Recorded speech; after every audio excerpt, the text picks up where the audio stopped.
सलाम जे अल्लाह जे दस्ते मुबारक सा उन जी कुदरत सा हजरत आदम अलैहिस्सलाम जी पुठी मुबारक मां जेके भी इंसान क़यामत ताईं ईंदा यानी जेके अल्लाह पैदा कया या जेके पैदा कंदो अल्लाह जे हुक्म सा सब बार निकरी आया मदीने वाले साईं जा गुलामो यानी सभिन जा रूह नबियन जा रूह सिद्दीक़न जा रूह शहीदन जा रूह काफिरन जा रूह मोमिनन जा रूह नबियन जा रूह सभिन जा रूह बाहर निकरी आया ओ मदीने वाले साईं जा गुलामो मिलाद वारी महफिल में अचण वारो उनन रूहन मंझे अल्लाह जे नबियन जा रूह इया प्या जमगन जिया अज रात चंड चमकी रहो आए उन जा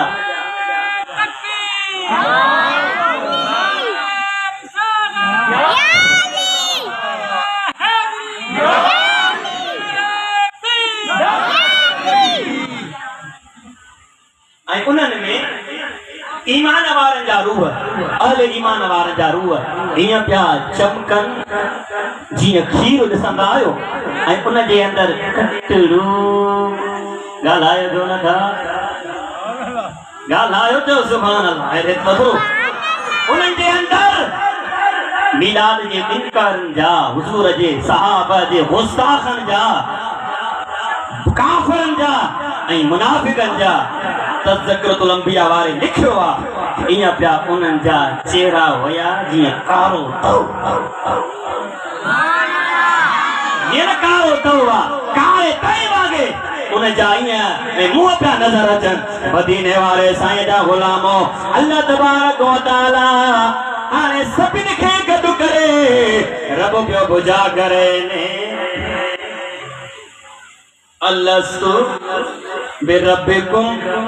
छा मां तव्हांजो रब आहियां पर इन जगह ते अल्लामा जलालुद्दीन सुयूती रहमतुल्लाह अलैहि कसाइसुल कुबरा जे अंदर जुल्द नंबर पहिरियों सिखो नंबर 11 ते लिखियो थई केर भी जवाब न ॾेई सघियो छो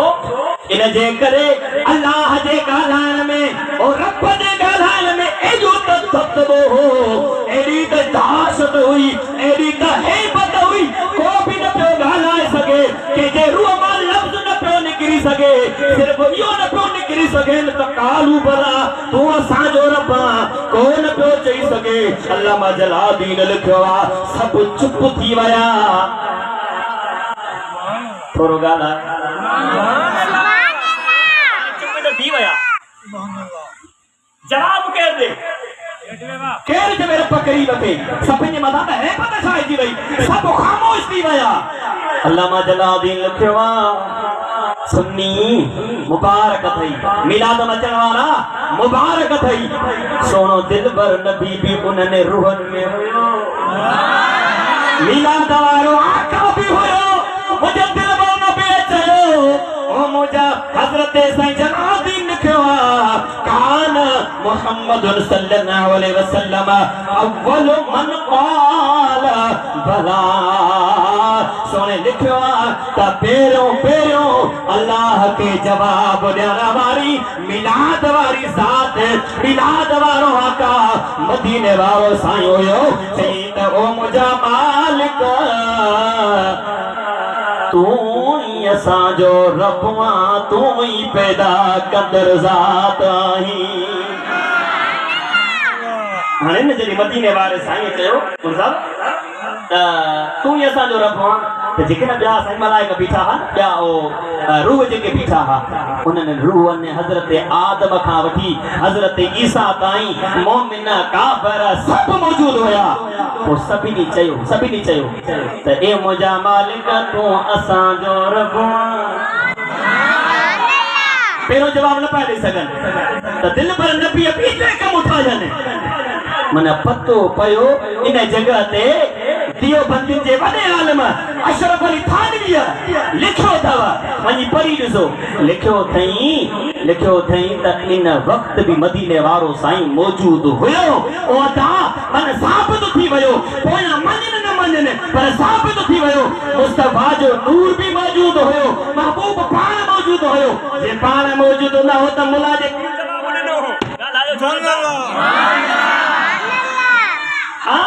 जे महबूब मौजूद न हो त कंहिं जवाब ॾिनो अशरफ अली थानवी लिखियो आहे त मदीने वारे साईं जवाब ॾिनो ऐं पंहिंजा कम ठाहियईं पर हीअ है रिवाज हिते पेश करे वञा मता विसरी वञे असां न दिलबर नबी खे ख़ातम नबी मञीदा आहियूं कहिड़ा कहिड़ा हुज़ूर खे आख़िरी नबी मञीदा आहियो हथ खणी ॻाल्हाइणो पवंदो चओ हुज़ूर आख़िरी नबी आहे सभु चओ हुज़ूर आख़िरी नबी आहे जेको मदीने वारे साईं जी शान ते आगो खणंदो आगो कटींदासीं मुस्तफा जे